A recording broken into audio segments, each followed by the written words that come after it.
ሰላም ጤና ይስጥልኝ። እንደምን ቆይታችኋል? የተወደዳችሁና የተከበራችሁ አድማጮቻችን፣ በወንጀል የምርመራ ሥራዎች ላይ ትኩረት የሚያደርገው ፕሮግራማችን እነሆ ተጀምሯል። እስከ ፕሮግራማችን ፍጻሜ አብራችሁን እንድትቆዩ በአክብሮት እጋብዛለሁ።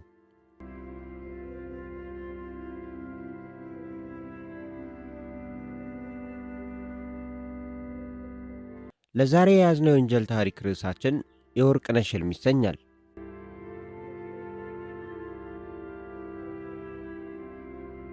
የቤቱ ምሰሶ የተነቀለበት ያ ምስኪን አባወራ በከፋ የሐዘን ማዕበል ውስጥ እየተናወጠ ይገኛል። ብቻውን ሲሆን ትካዜ እንደ ጥቁር ደመና ይወርሰዋል። ጭር ባለው ቤት ውስጥ የብቸኝነት ስሜት ይውጠዋል። የሚያወያየው ወዳጅ ወይም ዘመድ ብቅ ሲል ደግሞ የታመቀ የልቡን ሐዘን እያወጣ የትላንቱን ጣፋጭ የትዳር ጊዜ ከዛሬው መራራ እውነት ጋር እያነጻጸረ የትዳር አጋሩን ያስባል። የሕይወቱን አጋር በአፈር ሸኝቶ ከተመለሰበት ዕለት ጀምሮ ቤቱ እንደ ቀብር ስፍራ ጸጥ ብሏል። ሌሊቱ የለቅሶ ቀኑ ደግሞ የትካዜ ሆኖበታል።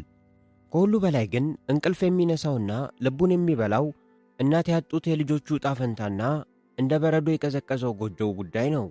እናትም አባትም ሆኖ የእሷንም የቤቱንም ሸክም ብቻውን በትከሻው መሸከም አቅም እያሳጣው ከዕለት ወደ ዕለት በሐዘን እየጎበጠ መጥቷል። አንድ ቀን አባወራው እንደ ወትሮ በሐሳብ ተውጦ ከመንገድ ወደ ቤቱ ተመለሰ። ገና አረፍ ልበል ብሎ ወገቡን ለማሳረፍ ሲሞክር ከውጭ የተሰማ ድንገተኛ አስደንጋጭ ጩኸት ቤቱን አናጋው። አባወራውንም ከነበረበት የሐዘን ድባብ አስበረግጎ አስነሳው።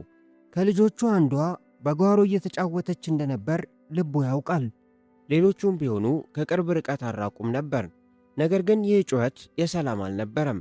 እየተደናቀፈ ወደ ውጭ ሲወጣ ያየው ነገር ልቡን ሰበረው። ትንሿ የዓይኑ ማረፊያ ወርቅነሽ በስተጓሮ በኩል በክፉኛ በእባብ ተነድፋ መሬት ላይ ትንፈራገጥ ነበር። ይህንን ልብ ሰባሪ ትዕይንት ሲያይ አባወራው ጉልበቱ ተብረከረከ። ድምፁን ከፍ አድርጎ አምርሮ አለቀሰ። ገና የሚስቱ ሐዘን እምባ ሳይደርቅ፣ ገና ልቡ ሳይጠገን ይህ ሌላ መቅሰፍት ሲደገምበት ሰማይና ምድሩ ዞረበት። በሕይወት ላይ ያለው ተስፋ ጨለመ። በዛሽ ቅጽበት የሰፈሩ ሰው በጩኸት ተሰብስቦ ወዳጅ ዘመድ ተጠራርቶ የተገኘውን የባህል መድኃኒት እያሻሸና እየቀባ መፍትሔ ፍለጋ ሲርመሰመሱ አለ። ሆኖም ያቺ ሌሊት ለአባወራውና ለቤተሰቡ የጭንቅ ሌሊት ሆነች። የትንሿ ወርቅነሽ ሕመም እየባሰ ትኩሳቷ እየጨመረ ሌሊቱ በስጋትና በጣር ተገባደደ። የንጋቱ ጮራ በምስራቅ ሰማይ ብቅ ሲል ያ ተስፋ የቆረጠ አባት የልጁን ሕይወት ለማትረፍ ከሞት ጋር የሩጫ ውድድር ጀመረ። የሚኖርበት የገጠር መንደር ዘመናዊ ሕክምና ይቅርና በቂ የጤና ጣቢያ እንኳን አልነበረም። ውድ ልጁ እዛው ውላ ብታደር ያቺ የቀረቻት የሕይወት ጭላንጭል እንደምትጠፋ አሳምሮ ያውቃል። ስለዚህ አንዲትም ሰኮንድ አላጠፋም። ማለዳውን ገዝግሶ ተራሮን አቋርጦ ልጁን አቅፎ አዲስ አበባ ወደሚገኝ አንድ ሆስፒታል ደረሰ። በዚህ ግዙፍ ከተማ አዲስ አበባ አንድ ደግ ዘመድ ነበራቸው። አባወራው ለዚህ የከተማው ሰው አጎቱ ሲሆን በክፉም ሆነ በበጎ ጊዜ ተደጋግፈው የኖሩ ናቸው። ይህ የርኅሩህ ልብ ባለቤት የሆነው ዘመድ የአጎቱን መምጣትና የልጅቷን ክፉ አደጋ እንደሰማ ስራዬ ብሎ ከጎናቸው ቆመ። አጎቱ ሲያዝን አብሮ በማዘን ሲያለቅስ እንባውን በማበስ የልቡን ሸክም አብሮ ተሸከመ። ከቀናት የጭንቀትና የጣር ቆይታ በኋላ ያቺ በሞትና በሕይወት መካከል ስትዋልል የነበረችው ትንሿ ወርቅነሽ ድንገት የከደነችውን ውብ ዓይኖቿን ገለጠች። ይህንን ተአምር ያየው አባት በደስታ ብዛት እግሮቹ መሬት ላይ መቆም አቃታቸው።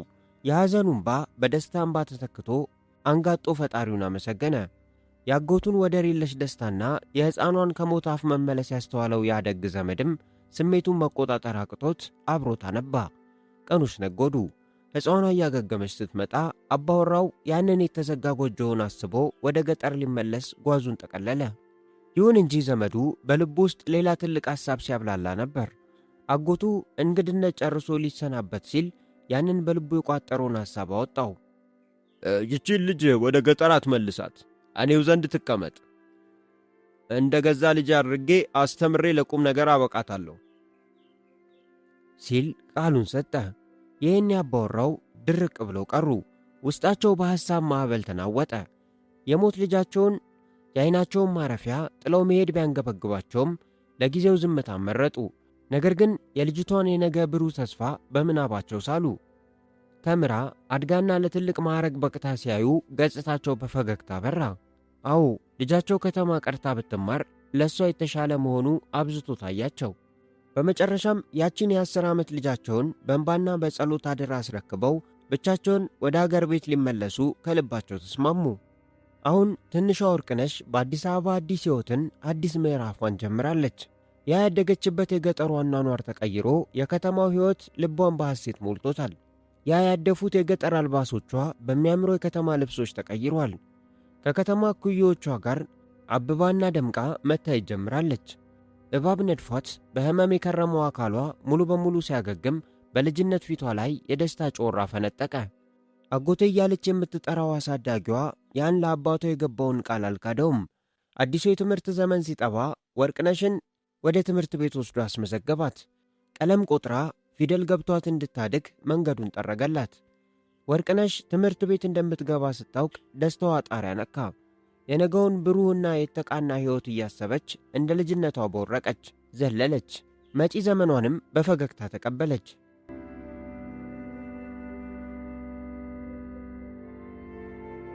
በዚያ ሞቅ ባለ ያጎትየው ቤት ውስጥ ወርቅነሽ ከእሷ የሚያንሱና ከሚበልጡ የቤት ልጆች ጋር አብራ ማደግ ጀመረች። ሁሉም እንደየዕድሜያቸው ትምህርት ቤት ገብተዋል። ከሁሉም የሚበልጠው የ9ኛ ክፍል ተማሪው ኤልያስ ሲሆን ታናናሾቹን ትምህርት ቤት አድርሶ የመመለስ ኃላፊነት ወድቆበታል። ወርቅነሽ ከሌሎች ልጆች ጋር እኩል የትምህርት ዕድል ብታገኝም በቤቱ ውስጥ ያላት ድርሻ ግን ከእነሱ የተለየ ነበር። የቤቱ ልጆች በየራሳቸው ምቹ መኝታ ሲንደላቀቁ፣ የእርሷ ማረፊያ ግን ከእነሱ አልጋ ስር በተነጠፈች አነስተኛ ፍራሽ ላይ ነበር። በማለዳ ተነስታ ቁርስ የተበላበትን ዕቃ በማንሳት የቆሸሹ ልብሶችን በማጠብና በማጽዳት ከአቅሟ በላይ የሆነ የቤት ሥራ ትከውናለች። አጎትየው ያንን የገባውን ቃል ላለማጠፍ ወርቅነሽ ባይተዋርነት እንዳይሰማትና እንደ ገዛ ልጁ እንድትታይ በማሰብ የአባቷን ስም ሳይቀር በራሱ ስም ቀይሮ አስመዝግቧታል። ይህ ሁሉ ሆኖ አልፎ አልፎ ይናፈቋት አባቷና እህት ወንድሞቿ ትዝ እያሏት ሆድ ቢብሳትም ብሩህ አእምሮ ያላትና ቶሎ ተግባቢ በመሆኗ መጫወት ስትጀምር ሐዘኗን ሁሉ ትረሳዋለች። ነገር ግን በዚች ምስኪን ልጅ የዕለት ተዕለት ሕይወት ውስጥ አንድ ጥቁር ጥላ አንዣቦ ነበር። ደስታዋን የሚያደፈርሰው የቤቱ የበኩር ልጅ ኤልያስ ነበር። ከሌሎቹ ልጆች ጋር በፍቅር ስትኖር፣ ኤልያስ ግን ሁሌም ሰበብ እየፈለገ ይተናኮላታል። ሌሊት ከነሱ አልጋ ስር ባለው ፍራሿ ላይ ተኝታ እንቅልፍ ሲወስዳት አድፍጦ በመምጣት የለበሰችውን ልብስ ይገፋታል። በብርድና በውርደት እንድትሸማቀቅ ያደርጋታል። ጉዳዩ ሲባባስና መቋቋም ሲያቅጣት ለአሳዳጊ እናቷ ወይም ለአጎትየው ሚስት አቤት ትላለች። እናትም ልጇን ትቆጣለች፣ ትመክረዋለች። ነገር ግን የኤልያስ ጸጸት የውሸት ነበር። ከአንድ ቀን በላይ አይዘልም። ለእናቱ እንዳትነግርበት እየተለማመጠ ዞሮ ያንኑ ክፉ ድርጊቱን ይደግመዋል። ሰው ፊት ሲሆን ጨዋ ለመምሰል የሚያደርገው ጥረት ስለተሳካለት ቤተሰቡ ከዚህ በላይ ሊጠረጥረው አልቻለም። የትንሿ ወርቅነሽ የልጅ ልብም ነገሩን ሁሉ በቶሎ እየረሳች ዝምታን መረጠች።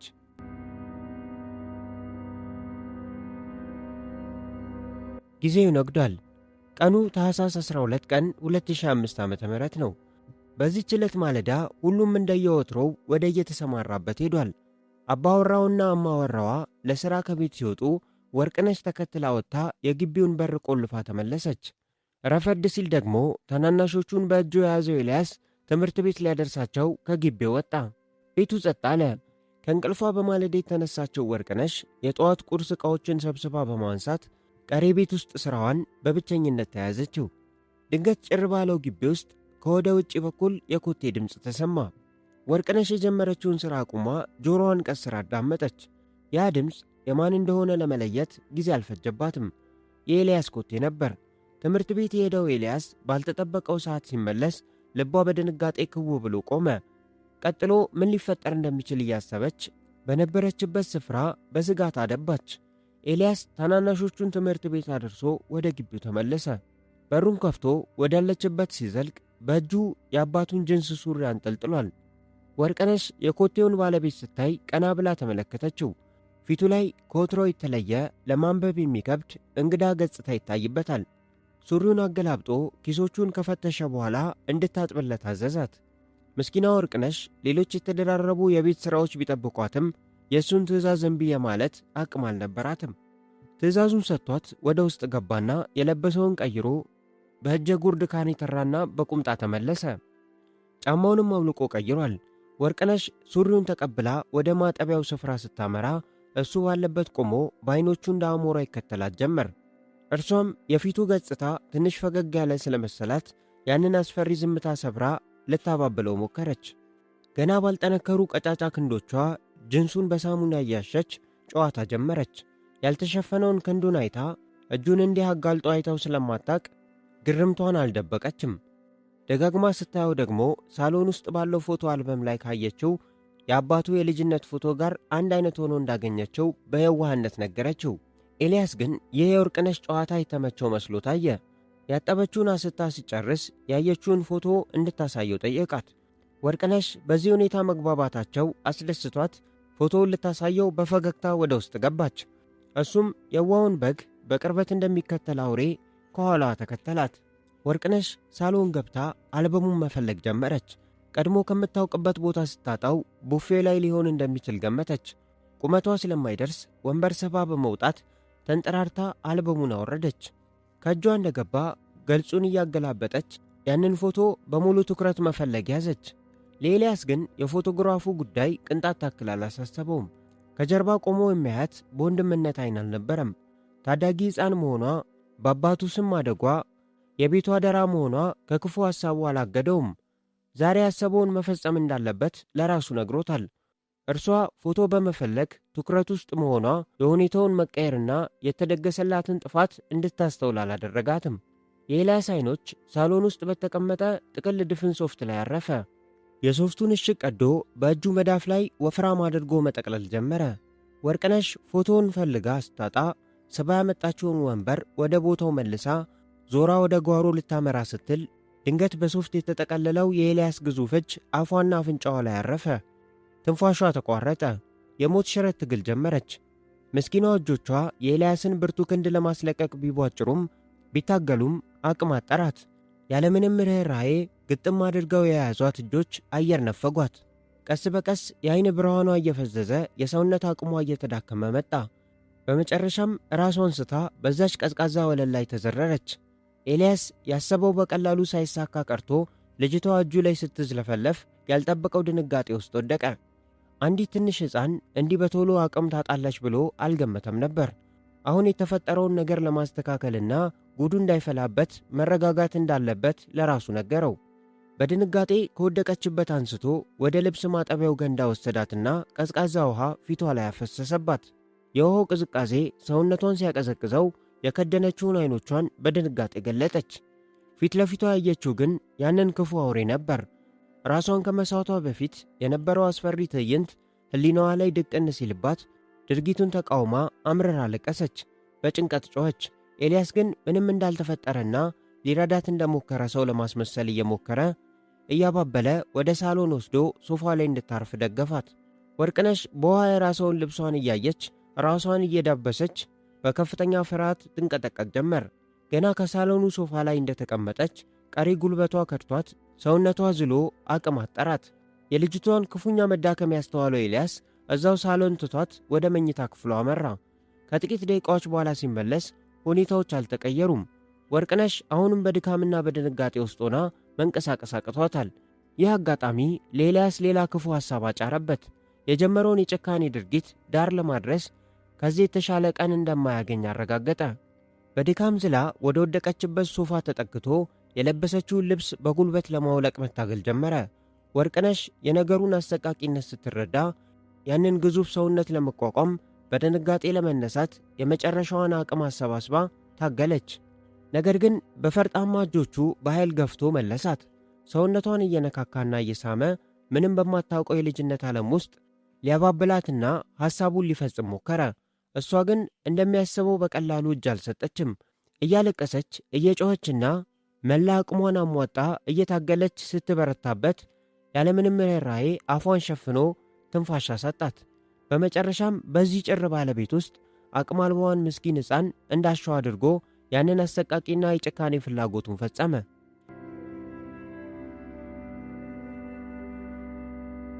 ከዚህ አሰቃቂና አስፈሪ ድርጊት በኋላ ትንሿ ወርቅነሽ በስቃይ እያለቀሰችና በምሬት እየጮኸች ያደረገባትን ግፍ ሁሉ ለአባቱ ወይም ለእርሷ አጎት እንደምትነግር ጮኻ ነገረችው። ይህን ስትል የኤልያስ ዓይኖች ፈጠጡ። በንዴት ግሎ መላ ሰውነቱ ተንቀጠቀጠ። ይህን ብታደርጊ ፈጽሞ በሕይወት አልተውሽም ሲል በቁጣ እየዛተ አስጠነቀቃት። ይህም ብሎ ዞር ሲል ዓይኖቹ በሩ ጥግ ተቀምጦ በነበረው ረጅም ቢላዋ ላይ ያረፉ።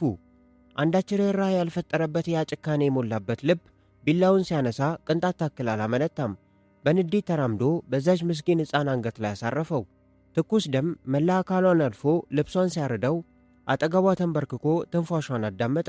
ያቺ ብሩህ የነበረች ነፍስ ከሥጋዋ መለየቷን ሲያረጋግጥ ፍጹም ሰይጣን ሥራውን ለመሸፈን መራወጥ ጀመረ። ምንም እንዳልተፈጠረ ደም የነካውን ቢላዋ በልብሷ ጠራርጎ ወደ ተገኘበት ስፍራ መለሰው። ለማፈኘት የተጠቀመበትን ሶፍት በመስኮት አሽቀንጥሮ ጣለ። በደም የተጨማለቀውን እጁን ታጥቦ በደም የራሰውን ልብሷን ሰበሰበ። በሩን ከውጭ ዘግቶ ሲወጣ አንዴም እንኳ ዞር ብሎ አላያትም ነበር። አእምሮው ቀጣዩን የውሸት ድራማ በማቀናበር ላይ ስለነበር ጊዜ ማጥፋት አልፈለገም። ደም የነካውን ልብስ ይዞ አጥሩን ዘሎ በመውጣት ራቅ ብሎ ወዳለ ገደል ወረወረው። ከዚያም ተመልሶ መጣና ከውጭ በኩል ቆሞ በሩን በኃይል ማንኳኳት ጀመረ። ወርቅነሽ ወርቅነሽ፣ በሩን ክፈች እያለ ድምፁን ከፍ አድርጎ መጣራት ያዘ። ማንኳኳቱን እያበረታ ሲሄድ ውጭ ሆነው ለሚያዩት መንገደኞችና ጎረቤቶች የተናደደና ግራ የገባው ሰው ለመምሰል ያደረገው የተንኮል ሙከራ ተሳክቶለታል። ያ ያቀደውን የክፋት ድራማ ለማጠናቀቅ የብረቱን በር ዘሎ ወደ ውስጥ ገባ። የቤቱ አባወራ ሥራ ቦታ ላይ ያሉ ድንገት ስልካቸው ጮኸ። ከልጃቸው ከኤልያስ የሰሙት መርዶ ሰማይ ምድሩን አዞረባቸው። ጆሮአቸውን ማመን አቃታቸው። ኤልያስ አጥሩን ዘሎ ሲገባ ያጋጠመውንና የፈጠረውን የውሸት ታሪክ ሲነግራቸው እውነታውን ለመቀበል ተቸግረው እየበረሩ ወደ ቤታቸው መጡ። እዚያ ሲደርሱ ያዩት ትዕይንት ግን ሕሊና የሚያሳጣ ልብን ሰንጥቆ የሚገባ ነበር። ያቺ በአደራ ያመጧት ቤቱን በሳቅ ትሞላ የነበረችው የዓይናቸው ማረፊያ ትንሿ ወርቅነሽ በጭካኔ ታርዳ ልብሷ ተገፎና ራቁቷን ሆና በደም ማቅ ውስጥ ተዘርራ አገኟት። አባወራው ይህንን ሲያዩ ጉልበታቸው ተብረከረከ። ሕግ ፍረደኝ ሲሉ በአውላላ ሜዳ ድምፃቸውን አቅልጠው ጮኹ። ወዲያውኑም ለፖሊስ አቤት አሉ። ጥቆማውን ተከትሎ የፖሊስ የምርመራ ቡድን ዮሴፍ ጥምቀተ ባህር ልዩ ቦታው ሸገር ተብሎ ወደሚጠራው ሰፈር በፍጥነት ደረሰ። ፖሊሶቹ ወደ ግቢው ገብተው ሳሎን ውስጥ ሲያልፉ ልብን በሐዘን የሚሰብር የጭካኔ ጥግ የሆነውን የሕፃኗን አስክሬን አገኙ። ወዲያውኑም አካባቢውን አጥረው መረጃዎችን ከስፍራው ማስረጃ ጋር በማቀናጀት ከበድ ያለ ምርመራቸውን ጀመሩ።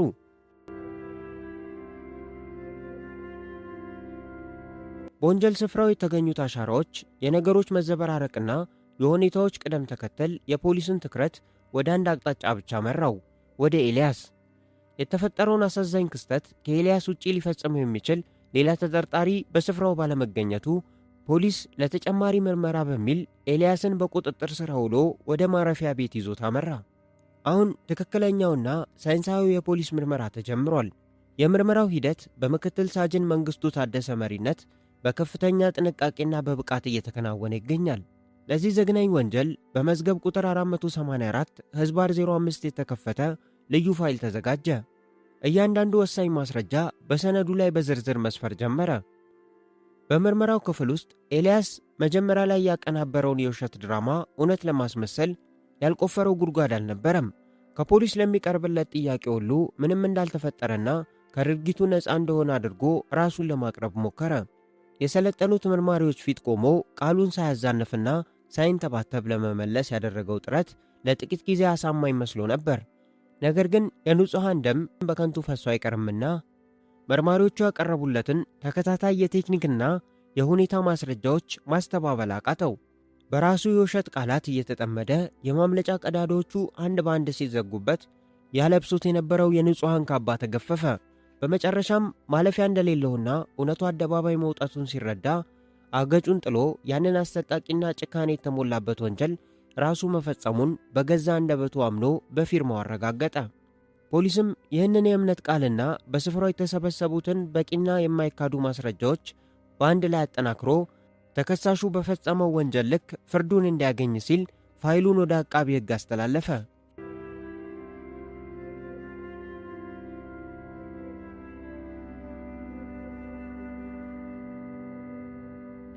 ቀኑ ሰኔ 28 ቀን 2025 ዓ.ም ነው።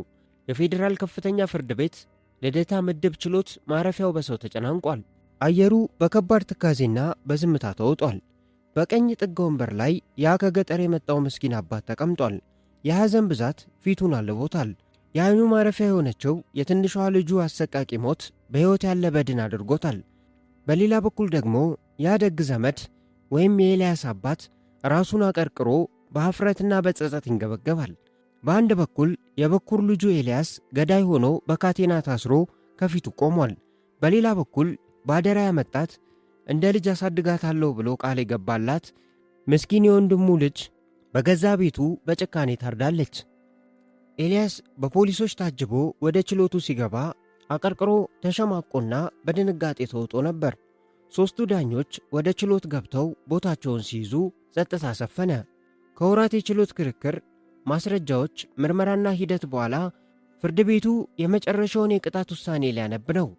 መሃል ዳኛው የፍርድ ወረቀቱን በእጃቸው ይዘው መነጽራቸውን አስተካክለው ችሎቱን ቃኝተው በከባድና በቁም ነገር ድምፅ ውሳኔ ማንበብ ጀመሩ።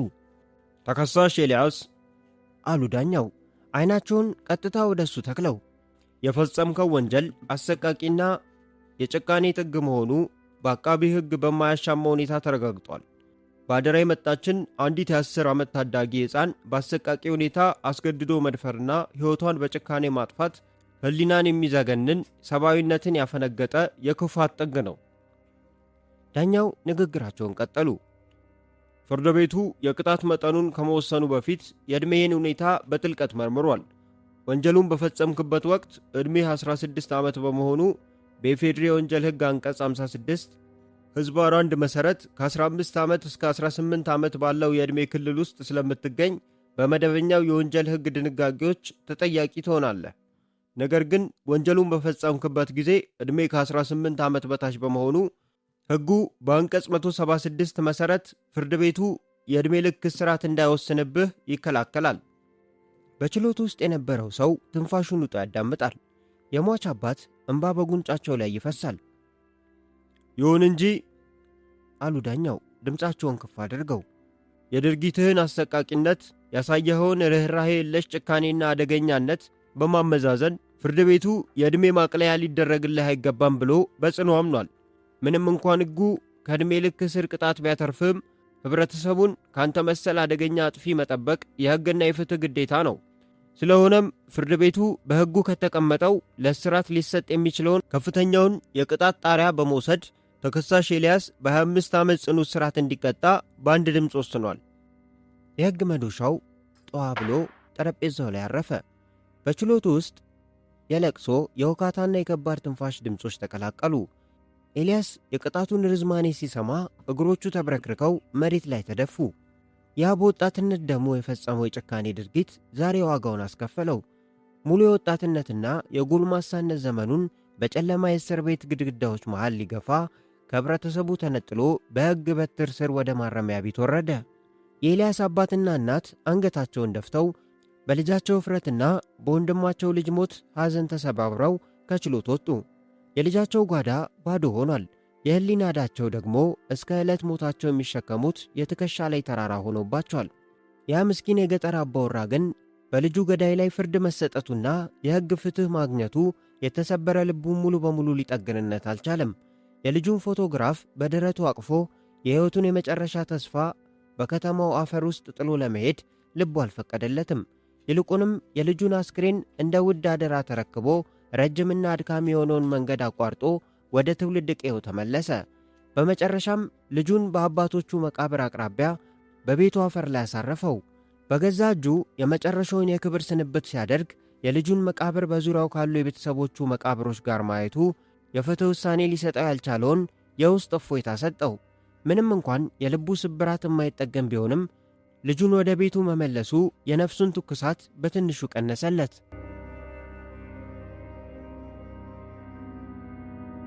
ውድና የተከበራችሁ አድማጮቻችን ይህንን ልብ ሰባሪ እውነተኛ የወንጀል ታሪክ ከጅምሩ እስከ ፍጻሜው አብራችሁን ስለተከታተላችሁ ከልብ እናመሰግናለን።